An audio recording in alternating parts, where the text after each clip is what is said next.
যে স্বচ্ছতার কথা আমরা বলেছিলাম সেই স্বচ্ছতা এখন পরিষ্কার। এই সত্যের জায়গা থেকে সরকার বাধ্য হয়েছে আমাদের দাবিগুলো মেনে নিতে। মন্তব্য আন্দোলনকারী জুনিয়র ডাক্তারের। আর কি বলছেন তারা? মনে রাখবেন একটা কথা আমরা প্রথম দিন থেকে বলে আসছি, সত্যি সত্যি সত্যি যে ট্রান্সপারেন্সির কথা আমরা প্রথম তুলেছিলাম, যে ট্রান্সপারেন্সির বিষয় নিয়ে আমরা আন্দোলন শুরু করেছিলাম, যে আমাদের যে তদন্ত হবে, বিভাগীয় তদন্ত হোক, সিবিআই তদন্ত হোক, যাই হোক না কেন, সন্দেহে যেন একটা ট্রান্সপারেন্সি, এবং সেই ট্রান্সপারেন্সির জায়গা কতটা মূল্যবান, কতটা তার সত্যতা, তা সকলে আমাদের চোখের সামনে পরিষ্কার। আজ এই সত্যির জায়গা থেকে, এই মনুষ্যত্বের জায়গা থেকে, এই শিরদাঁড়ার জায়গা থেকে সরকার বাধ্য হয়েছে আমাদের দাবিগুলো মেনে নেওয়ার জন্য। তাই আমি বলছি, এখনো সমস্ত দাবি আমাদের মানা হয়নি, অনেক কিছুই এখনো বাকি আছে, অনেক কিছু ওনারা মেনেছেন, তবে মনে রাখতে হবে এখনো কোনো অর্ডার বেরোয়নি। তাই যতক্ষণ না কোনো অর্ডার বেরোচ্ছে আমাদের এই আন্দোলন কিন্তু চলবে, এবং ভুলে গেলে চলবে না যে অভয়া 9 তারিখ অন ডিউটি অবস্থায় যার সাথে এই মর্মান্তিক ঘটনা ঘটে গিয়েছিল, সেই বিচার কাল সুপ্রিম কোর্টে হিয়ারিং আছে, আমাদের চোখ সেদিকেও থাকবে। এবং এই আন্দোলন থেকে আমরা জানিয়ে দিতে চাই যে আমরা কিন্তু কোনো আপোষ করতে আসিনি, আমরা বিচার চাই, এবং সেই বিচারের দাবিতে আমাদের এই আন্দোলন, আমাদের এই লড়াই, আমাদের এই সংগ্রাম, শান্তিপূর্ণ আন্দোলন চলছে, চলবে। প্রথমবার আমাদেরকে ডাকা হলো, ডাইরেক্টলি নয় ইনডাইরেক্টলি আমরা যেতে অস্বীকার করলাম। এরপরেও আবার আমাদেরকে ডাকা হলো নবান্নতে, আমরা নবান্নতে গেলাম, কিন্তু সেই মিটিংটা হয়ে উঠলো না। কিন্তু তারপরে মুখ্যমন্ত্রী বলেছিলেন যে উনি আর আমাদের সঙ্গে বসতে পারবেন না, যথেষ্ট অপেক্ষা করেছে।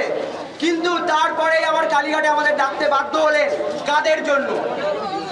আপনাদের জন্য, যারা এখানে দাঁড়িয়ে আছেন আমাদের সঙ্গে এখনো, তাদের জন্য, যে সাধারণ মানুষরা নিজেদের বাড়ি থেকে বিভিন্নভাবে প্রতিবাদ জানাচ্ছেন, তাদের জন্য কালীঘাট থেকে আমরা ফিরে এলাম। হয়তো উনি বুঝেছিলেন যে দুটো অ্যারেস্ট ওই সময় হয়ে গেছে, তারপরে আনকন্ডিশনালি যদি আমরা মিটিংটা করেও ফেলি, হয়তো অনেক সদুত্তরই উনি দিতে পারবেন না। কালীঘাট থেকে ফিরে এলাম, বললেন টাইম ইজ ওভার, তোমরা দেরি করে ফেলেছো। কিন্তু আজকে আবার আমাদের ডাকা হলো। কাদের জন্য? আপনাদের জন্য। আমরা সিদ্ধারা যেরকম বিক্রি করিনি, আপনারা সিদ্ধারা বিক্রি করেননি। আমরা যে সহিষ্ণুতা দেখিয়েছি, আপনারাও ঠিক ততটাই সহিষ্ণুতা দেখিয়েছে। আজকে আলোচনা প্রসঙ্গে আমি কতগুলো কথা পার্টিকুলারলি বলতে চাই। প্রথমে যখন আমরা গেছিলাম 4 এবং 5 নম্বর পয়েন্টের দাবিতে, আমাদের মাননীয় মুখ্যমন্ত্রী এবং তার সরকারি আধিকারিকরা অনেক আলোচনার চেষ্টা করে, কিন্তু আমরা প্রথমেই একটা কথা বলি, মাননীয় আগে 2 এবং 3 নম্বর পয়েন্ট আলোচনা হবে, তারপরে আমরা 4 এবং 5-এ যাব। এবং এই 4 এবং 5-এর ক্ষেত্রে বিশেষ করে 4-এর জন্য যে 100 কোটি টাকা বরাদ্দ করার কথা মুখ্যমন্ত্রী বলেছেন, আমরা সেক্ষেত্রেও বলেছি শুধুমাত্র টাকা বরাদ্দ করে, ইনস্ট্রুমেন্ট ডিপ্লয় করে কিচ্ছু হয় না। যে শান্তিপূর্ণ পরিস্থিতিটা দরকার, তার জন্য আমাদের কাছে ফ্রুটফুল প্ল্যান আছে, আমরা আপনাদের সঙ্গে বসতে চাই, সে ব্যাপারে ডিসকাস করতে চাই।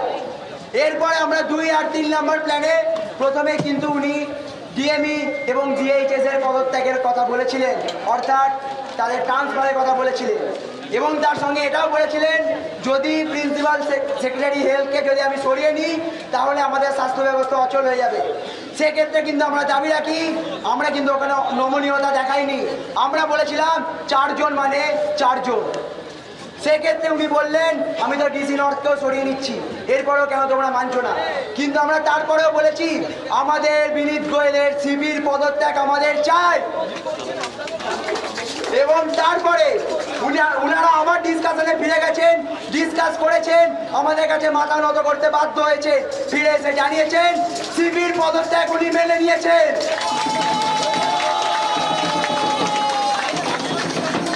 ভবিষ্যতে সিকিউরিটি এবং যে থ্রেড কালচারের জন্য উনি টাস্ক ফোর্স গঠন করতে চেয়েছিলেন এবং আগে অনেক মিটিংয়ের ন্যায় এই কথাই বলেছিলেন আমাদের চিফ সেক্রেটারি আছেন, উনি এই ব্যাপারটা দেখে নেবেন। আমরা বলেছি না, টাস্ক ফোর্স গঠনে আমাদের অনুমোদন নেই, আমাদের ইচ্ছা নেই। আমাদের সঙ্গে আমরা আবার আপনাদের সঙ্গে আমরা আবার বৈঠক করব, আমাদের সুনির্দিষ্ট পরিকল্পনা আছে, আপনাদের সেটা শুনতে হবে এবং তারপরে আপনারা দেখছেন ইউএন লাইভ, বাংলা খবরের শেষ কথা।